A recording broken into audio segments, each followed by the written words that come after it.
doktor ni Dennis, nagsalita na at inaming kritikal ang nangyari kay Dennis Padilla bago ito mamaalam.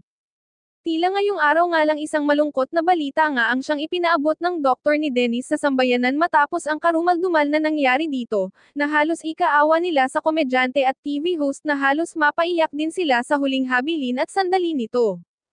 Ayon pa sa mga ito, nakikita nga daw nila kay Dennis na talagang lumalaban ito sa kanyang sakit, at pinapakita talaga nitong strong siya at hindi basta-basta iniinda ang sakit nito sa kabila ng polola nitong sakit, ay nagagawa pa nitong makipagbiruan at pinapawi ang pagod at stress ng mga doktor sa tuwing nasa tama siyang pag-iisip. Pagbabahagi pa ng mga ito na talaga nga daw na sobrang iniidolo nga daw nila si Dennis Padilla noon pa man dahil sa angkin nitong galing sa pag-arte at pagpapatawa.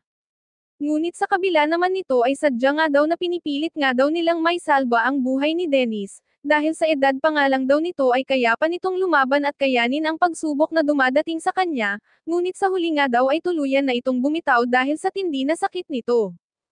Ayon pa sa balita, nianak nga daw nito kay Marjorie Barreto na si Julia Barreto ay mas piniling bisitahin at wag umalis sa piling ng ama, habang ito ay nasa ospital at mas piniling makapiling sa huling sandali ang ama kahit ito ay nasa critical condition na. Sa pagkakataon naman na ito ay talagang pinakita ni Julia Barreto na totoo ang kanyang pag-aalaga at pagmamahal sa amain, kahit na maraming pagkukulang ang kanilang ama sa kanilang magkakapatid, ay mas pinili nitong isantabi muna ang sama ng loob dahil bali-baliktaran man daw ang mundo ay ama pa din nila ito at wala sila sa mundo kung hindi dahil dito.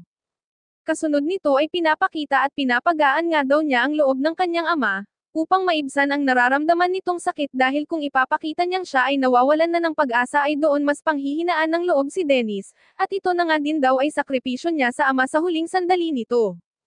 Subalit isang malungkot na balita nga ang siyang kumakalat ngayon sa mundo ng showbiz maging sa social media, ito'y matapos mag-update ni Julia ukol sa lagay ngayon ng ama niyang si Dennis sa ospital.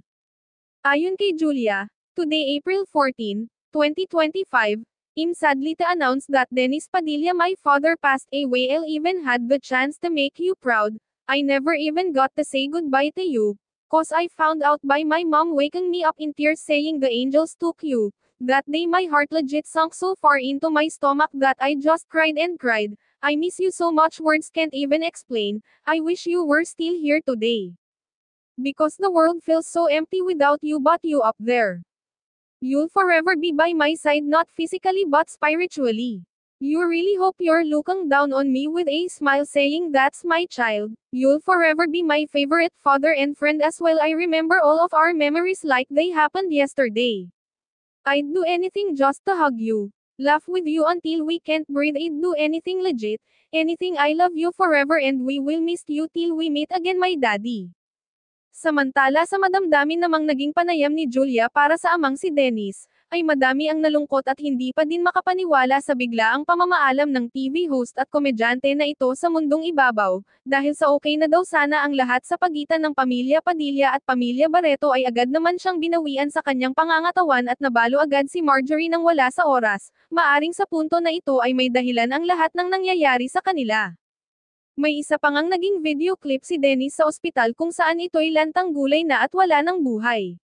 Hiling naman ng supporters at nagmamahal sa TV host comedian na sana nga daw ay mapatawad na ni Marjorie si Dennis sa huli nitong hantungan, at sana nga daw ay hindi panghinaan ng loob ang mga anak nitong si Julia, Claudia at Leo na maulila sa kanilang ama, at tatagan ang kanilang kalooban dahil sa ngayon nga ay susubukan na sila ng tadhana na sa realidad ng buhay ay wala na silang kikilalanan na ama, dahil ito ay tuluyan ng namaalam sa mundong ibabaw.